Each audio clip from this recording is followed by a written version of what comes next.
구독, 좋아요 눌러주실래요? 네, 저는 지금 다리 내린 산기 속의 무대죠. 강원도 영월에 와 있습니다. 만화 다리 내린 산기 속의 무대는 사실 이곳저곳입니다만 이번 여행은 인물들의 첫 만남과 지층이라고 하는 키워드에 비춰서 영월과 단양, 그 중에서도 영월 쪽에 무게중심을 맞췄습니다. 영월하면 산천이 좋은 고장, 힐링과 휴식이 떠오르는 산골 마을을 생각하기 쉽죠. 영월은 한편으로 영월 라디오스타의 촬영지이자 무대가 되기도 했던 곳이고, 복례산 산림욕장이나 복례산 꼭대기에 있는 별마루 천문대도 유명합니다. 별도 좋지만 새벽에 잠깐 운때가 맞아야 만날 수 있는 구름바다가 정말 절경이에요. 근데 영월은 역사적인 인물들의 흔적도 많습니다.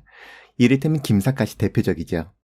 김삿갓보다 더 앞시대 인물로는 바로 단종이 있습니다.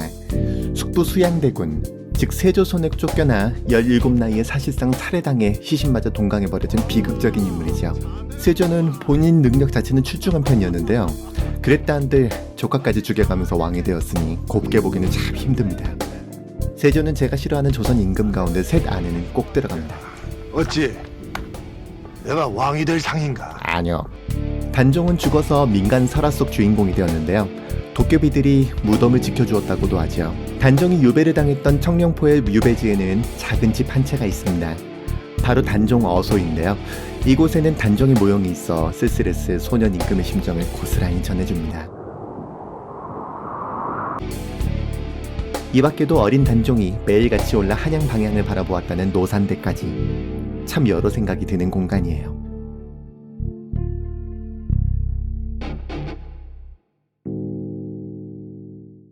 그럼 만화 얘기를 해볼까요?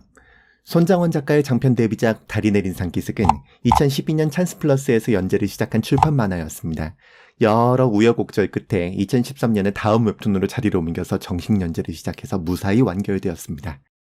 작가분이 지층을 연구해 학위를 받은 연구자 출신이란 점도 화제였죠. 작품의 주인공은 지질학자 오원경입니다.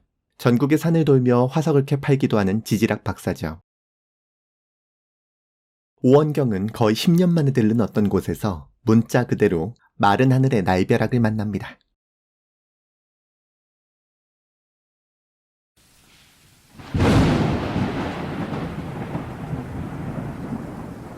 구름 한 점 없는 하늘에서 떨어진 벼락은 길 옆에 암석층을 때리고 10년 감수한 표정으로 낙석을 치워볼까 하던 원경의 뒤로 갑자기 한 소녀의 형체가 공중에 나타납니다.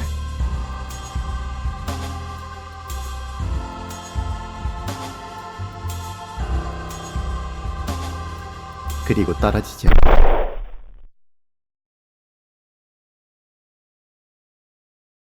두리번 그리고 낯선 인간을 발견합니다. 느닷없이 나타난 소녀를 보고도 전혀 놀란 기색이 없는 이상한 인간. 잠시간의 투닥거림이 이어진 후 소녀는 영문을 알 수 없어 하며 다시 바위 속으로 스며들어가려 하지만 어째서인지 들어갈 수가 없습니다. 오원경은 소녀가 돌이나 바위에 깃든 정령인 줄 알았으나 정작 소녀는 자신의 이 일대 지층인 흥월리층의 정령이라고 소개합니다. 그 이름을 듣는 순간 오원경은 이유를 알아차렸죠. 소녀가 본래 깃들어 있어야 할 흥월리층이란 지층은 10년 전 조사를 통해서 영월층군으로 대체되었고 흥월리층이란 이름은 사라졌기 때문입니다. 비록 인위적인 구분이긴 하나 이름을 잃은 지층의 정령에게 돌아갈 곳은 없는 셈이죠. 미안한 마음이 든 원경에게 정령은 오히려 쾌활한 표정으로 이렇게 된 이상 놀러다녀야겠다고 말합니다. 너 안내해라.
구독, 좋아요 버튼 눌러주세요.